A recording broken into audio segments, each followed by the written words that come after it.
la paix et la cohésion sociale au Burkina Faso, majorité et opposition politique se mettent ensemble. Le cadre de dialogue interparti au Burkina Faso vient de voir le jour. Il regroupe les 14 partis siégeant à l'Assemblée nationale. 15 mars 2019, la communauté internationale célèbre la journée des droits des consommateurs. Cette année, les produits connectés de confiance sont dans le viseur des associations de défense des droits des consommateurs, l'autorité de régulation des communications électroniques et des postes et les sociétés de téléphonie mobile sont interpellées par la Ligue des consommateurs du Burkina. Les consommateurs burkinabés qui devraient peut-être craindre une nouvelle crise dans le secteur des transports routiers. L'Union des chauffeurs routiers du Burkina menace de repartir en grève pour protester contre les taxes de traversée et le non-respect des engagements pris par l'État envers elles. Bonsoir à toutes et à tous. Pour une première, les partis politiques de la majorité et de l'opposition se retrouvent dans un cadre structuré pour échanger sur l'avenir du pays. Cette instance, c'est le cadre de dialogue interparti au Burkina Faso et elle a lancé ses activités aujourd'hui même à Ouagadougou. Pour l'instant, les 14 partis siégeant à l'Assemblée nationale la composent. Luc Pagbelgem. Il faudra compter désormais avec le cadre de dialogue interparti au Burkina Faso, le CDIP-BF. Les 14 partis politiques siégeant à l'Assemblée nationale sous l'égide de Danish Institute for Party and Democracy et l'encadrement du CGD, le Centre pour la gouvernance démocratique, se mettent ensemble malgré leurs différences pour une ambition, celle de contribuer à la promotion du dialogue et de la démocratie multipartite au Burkina, en vue de consolider l'unité et la cohésion nationale. Les partis politiques, c'est la plateforme des joutes oratoires et des contradictions. Mais nous avons estimé, à l'issue d'expériences vécues, que véritablement l'objet de la création d'un parti politique de façon constitutionnelle vise à contribuer à l'animation de la vie politique et à établir des programmes de développement pour la société. Et que sur cette base, on pouvait, entre partis politiques, être en mesure d'aborder un certain nombre de sujets de façon posée et faire des propositions de long terme. Le cadre de dialogue interparti au Burkina Faso comprend l'ADF-RDA, le CDP, le MDA, le MPP, la NAFA, le NTD, le Faso Autrement, l'ODT, le PARAN, le PDS-METBA, le RDS, l'UBN, l'UNIR-PS et l'UPC. Pour ses membres, la politique ne rime pas forcément avec les guerres électorales et coups bas. La politique peut être aussi saine. L'histoire récente du Burkina Faso, marquée par l'insurrection des 30 et 31 octobre 2014, la tentative du coup d'État de septembre 2015 et leurs conséquences nous rappellent que notre pays, le Burkina Faso, a dans le processus de la quête d'une meilleure formule de gouvernance démocratique traversé des crises profondes, allant des dissensions politiques à la remise en cause totale de l'ordre établi. Un tel parcours historique a, malgré les élections démocratiques de décembre 2015, laissé des stigmates sur notre société. En plus, la situation d'insécurité causée par les multiples attaques terroristes, notamment dans la capitale et les parties est et nord du pays, l'incivisme, la fronde sociale exacerbée et les différentes contradictions politiques grippent la gouvernance actuelle du pays. Le CDIP-BF, qui lance ses activités depuis les locaux du CGD, se compose sur le plan structurel de l'Assemblée générale, constituée par les chefs des partis politiques membres ou de leurs représentants, du conseil d'administration et du secrétariat exécutif. Le cadre actuel est inspiré du modèle danois qui privilégie le dialogue pour trancher tout sujet d'intérêt national. Résolument engagé dans la promotion de la gouvernance démocratique, le CGD, comme son nom l'indique, a organisé hier soir une conférence sur les défis et les enjeux des élections de 2020 dans un contexte sécuritaire ambiant et de polémique autour de la loi électorale. L'objectif du centre est de susciter une saine émulation d'idées pouvant contribuer à garantir aux futures échéances électorales une meilleure organisation. Kwame Avedapa. En démocratie, voter constitue... Pour les conférenciers de ce cadre d'échange, 3 défis majeurs sont au cœur de l'organisation des élections de 2020. D'abord, la situation sécuritaire. Parlons de la question sécuritaire. Le Burkina, depuis 2015, est victime de plusieurs agressions terroristes. Coupeurs de route, enlèvements, assassinats, conflits communautaires, remous sociaux, puis j'en passe. Et si le contexte ne s'améliore pas, cela pourrait avoir un impact négatif sur les conditions d'une élection apaisée, dira le professeur Albert Ouedraogo. Et outre l'aspect sécuritaire, l'autre défi du scrutin de 2020 serait la problématique du vote des Burkinabés de l'extérieur. Les hommes politiques, toutes tendances confondues, même les organisations de la société civile, toutes tendances confondues, parlent de ce vote-là mais n'en veulent pas. Il y a une certaine hypocrisie, une certaine malhonnêteté, à l'exception du président. Parce que lui, comme il croit encore à Dieu et à beaucoup de choses, quand il a dit quelque chose, il veut s'y accrocher. Le chef de l'État devrait donc tenir sa promesse et il faut y aller, même si le processus comporte de nombreuses imperfections. Voici l'analyse des conférenciers du jour. Le troisième défi auquel devraient faire face les joutes électorales de 2020 réside dans la crise que traverse l'organe de gestion des élections, qu'est la CENI. Les sorties médiatiques des uns et des autres ont envenimé la situation et entraîné les commissaires dans une défiance. La cérémonie du faux départ du président, le 30 octobre 2018, n'a pas aidé à pacifier la crise. La CENI peut-elle mener de tels défis si elle présente des fissures? À la question, le représentant de la CENI répondra oui. Le vice-président de la CENI a même donné la date des élections couplées législatives et présidentielles qui devraient se tenir le 20 novembre 2020.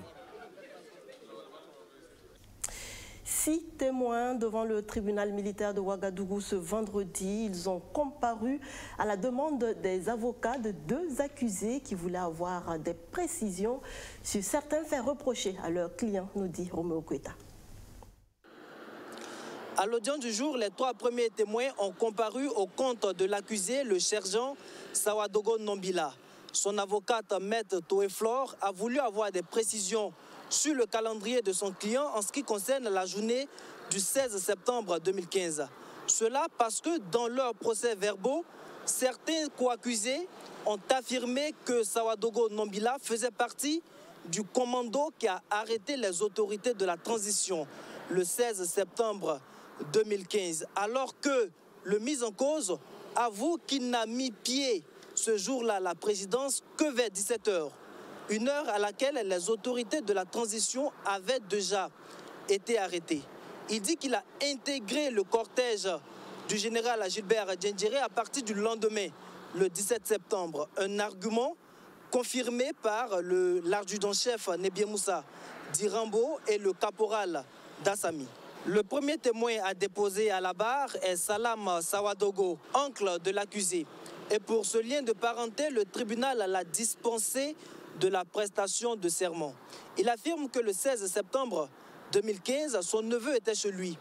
Ils se sont quittés vers midi et il lui a même donné de l'argent pour acheter des fournitures scolaires. Celle chez qui Sawadogo Nombila a acheté les fournitures scolaires était aussi à la barre à l'audience du jour pour confirmer ce fait. Elle estime qu'ils se sont quittés entre 14 h et 15 h.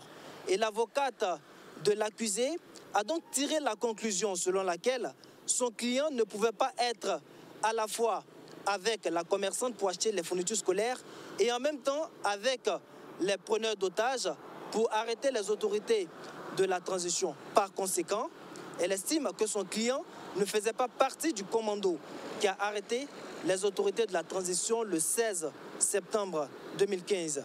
Mais le parquet doute du témoignage de cette commerçante, Madame Sawadogo Rufine, parce que son mari est du même village que l'accusé Sawadogo Nombila. Il demande donc au tribunal de prendre avec des pincettes le témoignage de cette dame. Le troisième témoin à passer à la barre est le sergent-chef Nyoli Jean. Il était le binôme de Sawadogo Nobila au RSP. Lui aussi confirme que l'accusé est arrivé vers 17h le 16 septembre à la présidence. Les autres témoins du jour ont comparu au compte du sergent-chef Boué Meda. Selon son avocat, son client fait partie des premiers éléments du RSP à avoir déposé les armes et à s'être fait enregistrer conformément à l'appel du chef d'état-major général des armées dès le 22 septembre. L'accusé avoue avoir été menacé par ses frères d'armes du RSP à cause de son opposition au coup d'État. Il affirme qu'ils sont même venus chez lui pour le menacer, pour le chercher. Un argument confirmé par le petit frère de l'accusé qui a aussi comparu comme témoin à l'audience du jour. Ces témoignages ont permis à Maître Baba, avocat de l'accusé, de prouver que son client a été contraint d'accompagner le coup d'État.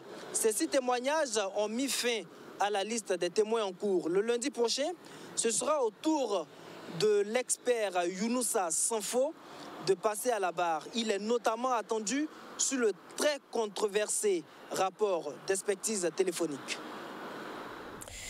On en vient à la journée internationale des droits des consommateurs, célébrée tous les 15 mars. Elle a permis ce vendredi à la Ligue des consommateurs du Burkina de dénoncer le mutisme des compagnies de téléphonie mobile et du gouvernement quant à la mauvaise qualité du service offert à la clientèle. Il faut dire que cette journée est célébrée sous le thème des produits connectés de confiance. Rémi Lambert-Nébier. Plus de 23 milliards de produits connectés, c'est-à-dire tout ce qui est objet électronique et assimilé, circulent sur la planète Terre. Ils sont devenus des produits de grande consommation et si les organisations de défense des droits des consommateurs décident de poser le regard sur la problématique de leur consommation en cette 34e journée mondiale des droits des consommateurs, c'est parce que leur fiabilité est douteuse.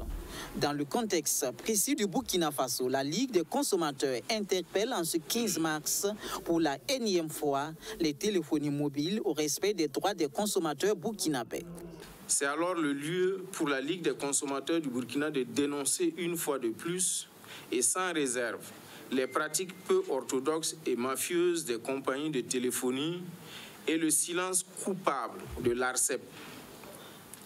Un comportement qui ressemble fort bien à une arnaque du consommateur avec la bénédiction de l'ARCEP et du gouvernement. La Sonabel et l'ONEA sont également désignés par la Ligue des consommateurs du Burkina comme des prestataires qui ne respectent pas leurs obligations envers les consommateurs burkinabés. Faisant le constat de la recrudescence des coupures, elle exige la suspension des pénalités. La situation de monopole faite à ces sociétés ne doit pas servir d'alibi pour forcer les consommateurs à payer des pénalités de retard.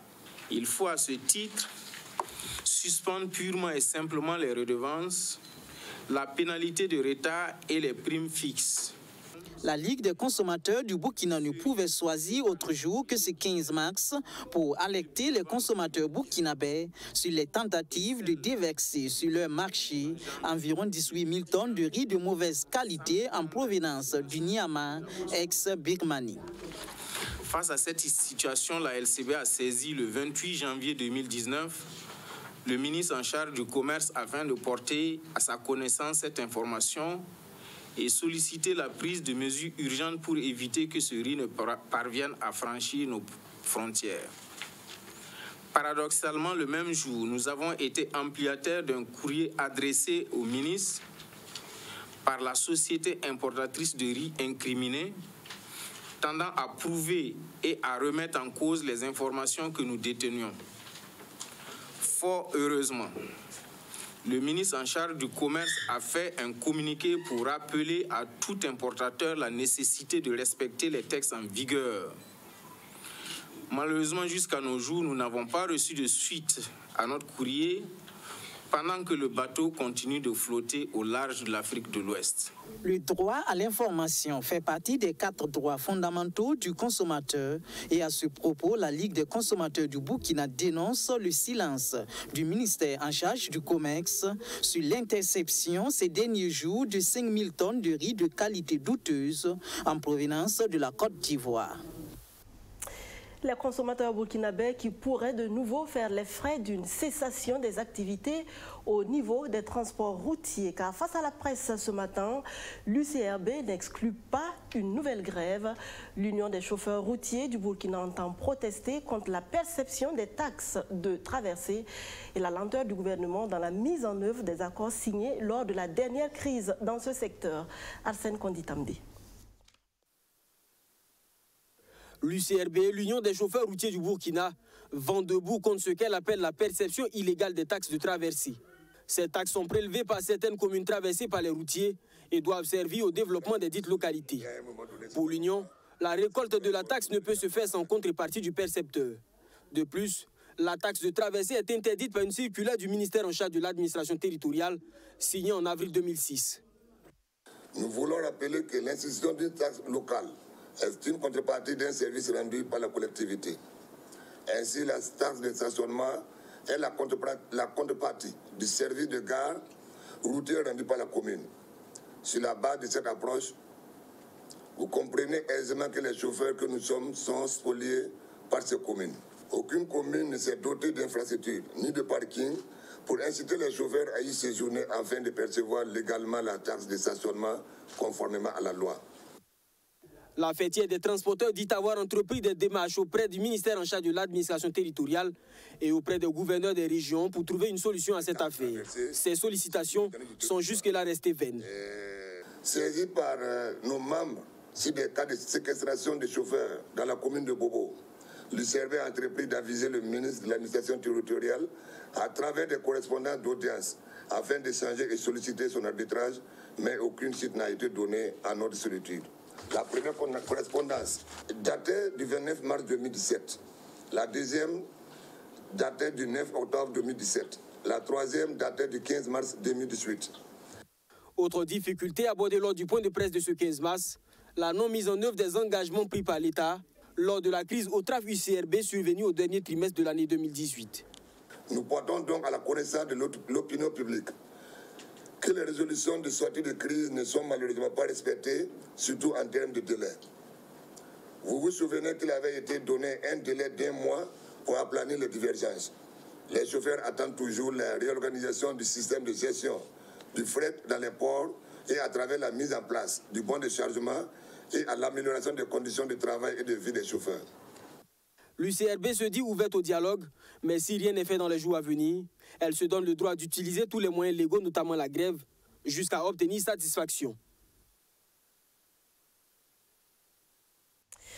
Pendant ce temps, l'atmosphère se détend entre le syndicat national des artistes musiciens du Burkina et le ministère en charge de la culture. Après avoir lavé leur linge sale en public, les deux parties ont finalement pris le chemin du dialogue. Le 7 mars dernier, des concertations ont eu lieu et des promesses ont été faites dans le sens de la satisfaction de la plateforme revendicative du SINAMUB. Le syndicat a tenu à faire le point à l'opinion. Rémi Lambert-Népier. De la promesse de revoir à la baisse le prix de location de la salle du Sénasa à celle d'associer les organisations d'artistes à la prise de décision les concernant, le SINAMUB, le syndicat national des artistes musiciens du Burkina Faso, est en passe d'engranger des acquis non moins importants de sa lutte. De quoi adoucir sa relation très houleuse le mois dernier avec le ministère de tutelle. Chez nous, ce n'est pas la tonalité. Ce n'est pas la tonalité utilisée. Voilà, quand bien même diriger requiert un minimum d'humilité et de hauteur de vue. Mais ici, ce que nous retenons, c'est qu'il y a une rencontre et que le ministère a pris, c'est-à-dire la ferme résolution de résoudre un certain nombre de choses, c'est-à-dire de traiter clairement, simplement cette plateforme. Il ressort de cette rencontre tenue le 7 mars dernier des promesses du ministère de la Culture de faire élire la loi portant protection de la propriété littéraire et artistique adoptée en 1999.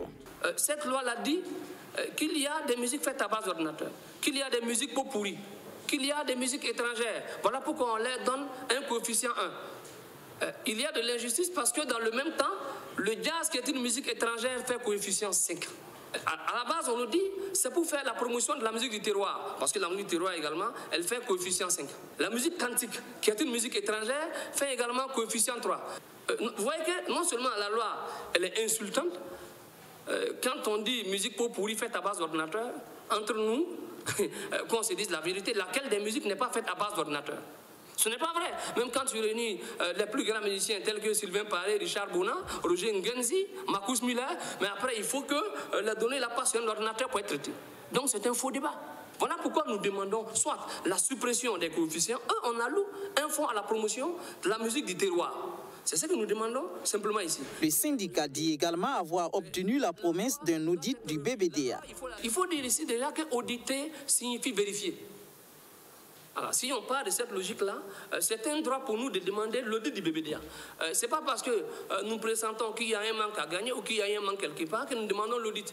Mais là, on nous a dit que l'audit a été fait en 2016. Nous, ce que nous demandons ici, c'est l'audit du BBDA avec la présence des organisations d'artistes. Bon, de toute façon, à ce niveau déjà, lors de la rencontre avec les ministres, le 7 mars 2018, ils nous ont dit qu'ils sont partants pour l'audit du BBDA. Les cachets de prestations ont connu une légère hausse durant le FESPACO, mais pour le SINAMUB, elle reste insuffisante et demande un cachet minimum d'1 million de francs CFA pour le live et 300 000 francs CFA pour le playback lors des événements nationaux. La satisfaction du Conseil d'orientation stratégique du programme d'urgence pour le Sahel, 148 projets sur 285 réalisés, soit un taux d'exécution physique de 51,93%, pas mal pour le Conseil qui a tenu sa première session 2019 ce vendredi à Ouagadougou. Sandrine Zougouri. Le ministre d'État, les ministres en charge des finances, du budget, des infrastructures, de l'éducation, de la décentralisation, entre autres, face au Premier ministre. C'est un mini-conseil des ministres pour se pencher sur un plan holistique de lutte contre le terrorisme dans le Sahel. Le PUS, le programme d'urgence pour le Sahel, en discussion en présence des acteurs concernés. L'heure est aux congratulations. Le gouvernement se félicite des réalisations. Pourtant, en 2018, sur 285 projets programmés, ce sont 148 qui ont été réalisés au profit des populations, soit un taux d'exécution de 52% environ. Ce qui est pour nous un motif de satisfaction au regard des difficultés, au travers lesquelles donc, le programme s'est exécuté cette année, notamment la question donc, de l'insécurité qui demeure, où des entreprises sont constamment persécutées, il y a des abandons de chantier, mais aussi au regard donc, des régulations budgétaires qui ont été effectuées pour pouvoir permettre que nous puissions maximiser l'essentiel du budget de l'État dans les domaines de la défense et de la sécurité. Effectivement, si vous allez sur le terrain aujourd'hui dans la région du Sahel, vous allez remarquer que sur tout ce qui est infrastructure publique, je parle notamment de l'administration, des forces de défense et de sécurité, des programmes eau, assainissement et autres, vous allez voir des réalisations. Vous allez voir des réalisations et la population, effectivement, a une très bonne appréciation de l'exécution de ce programme parce que ça a permis de changer, en tout cas, la vie des gens et donc il y a un impact très positif. À cette première session du Conseil d'orientation stratégique 2019, le plan de travail de l'année en cours a été validé par les parties prenantes. Il prévoit un élargissement du programme aux régions de la boucle du Moun, de l'Est, du centre-Est et du Nord. Il va coûter 146 milliards de francs CFA avec 70% de financement acquis. Alors, cette stratégie d'extension du programme d'urgence est également une stratégie complémentaire de construction de la résilience dans ces zones qui sont fragiles, qui sont aussi affectées par la fragilité, tout comme l'était donc la région du Sahel en 2016. Et au travers donc de cette nouvelle stratégie, nous envisageons donc recentrer donc les activités pour pouvoir avoir beaucoup plus d'impact sur le terrain et pour pouvoir en tout cas pouvoir en tout cas mobiliser l'ensemble donc des partenaires techniques et financiers. Le programme d'urgence pour le Sahel n'implique pas des financements totalement nouveaux. Il se donne juste la mission de donner un coup d'accélérateur au projet à réaliser selon Pauline Zouri. Et le gouvernement qui poursuit ses actions de développement en faveur des populations. Guidissi et IPLC auront bientôt chacun un barrage hydro-agricole. Le lancement officiel des travaux de construction de ces ouvrages est intervenu hier dans ces deux villages. Roméo Kuita. Les engins sont déployés sur le site. Les agrégats aussi. Les travaux du barrage ont même débuté il y a un peu plus de 3 mois. Malgré tout, ici dans la commune de IPLC dans le Bazenga, le doute subsistait toujours dans les esprits. Bien qu'il y avait les travaux qui avaient commencé, certains se demandaient que est-ce que ceux-là ne vont pas revenir ramasser leurs engins partir. Ce doute est désormais levé avec la présence du ministre en charge de l'eau sur le terrain. À bord de cet engin, Ambroise Niouga lance officiellement les travaux du barrage hydroagricole de IPLC. Il s'agit d'un petit barrage de retenue d'eau d'une capacité d'1 200 000 m3, d'un coût global d'environ 1 460 millions de francs CFA. Le délai d'exécution, lui, est de 6 mois. 6 mois, c'est aussi le temps accordé aux travaux du barrage de Butsi, village de la commune rurale de Doulougou.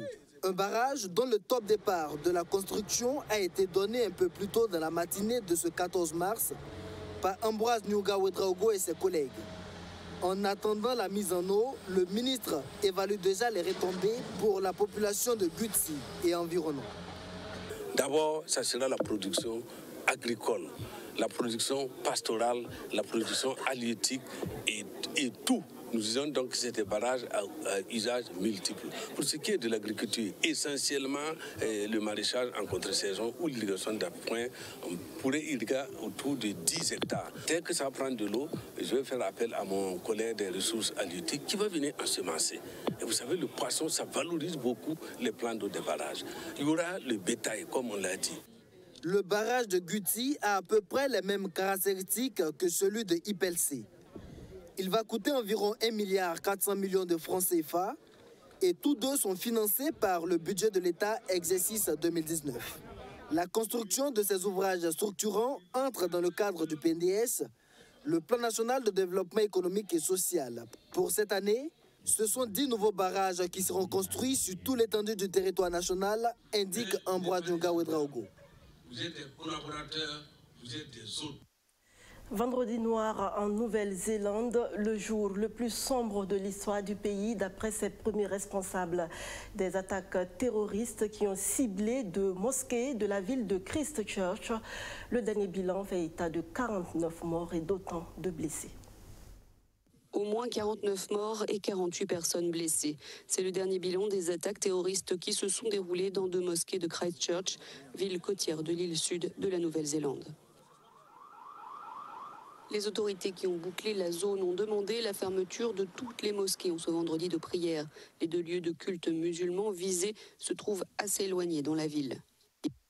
Selon le gouvernement, un tireur serait un extrémiste de droite australien. La première ministre néo-zélandaise Jacinda Ardern a placé le pays en état d'alerte élevée. Ce que je peux dire, c'est qu'il est clair que c'est l'un des jours les plus sombres de la Nouvelle-Zélande. Ce qui s'est passé est un acte de violence sans précédent. Il n'y a pas de place en Nouvelle-Zélande pour de tels actes, une violence extrême et sans précédent. On ne connaît pas le nombre exact d'attaquants, mais sur les réseaux sociaux est apparue une vidéo tournée par un tireur, retirée depuis, et les témoignages de l'horreur affluent. Ça a commencé dans la salle principale, parce que le tireur a dû entrer par le hall. J'étais dans une pièce à côté, je n'ai pas vu le tireur, mais j'ai vu des gens arriver en courant dans ma salle. Certains avaient du sang sur eux, certaines personnes boitaient. C'est à ce moment-là que j'ai réalisé que c'était grave.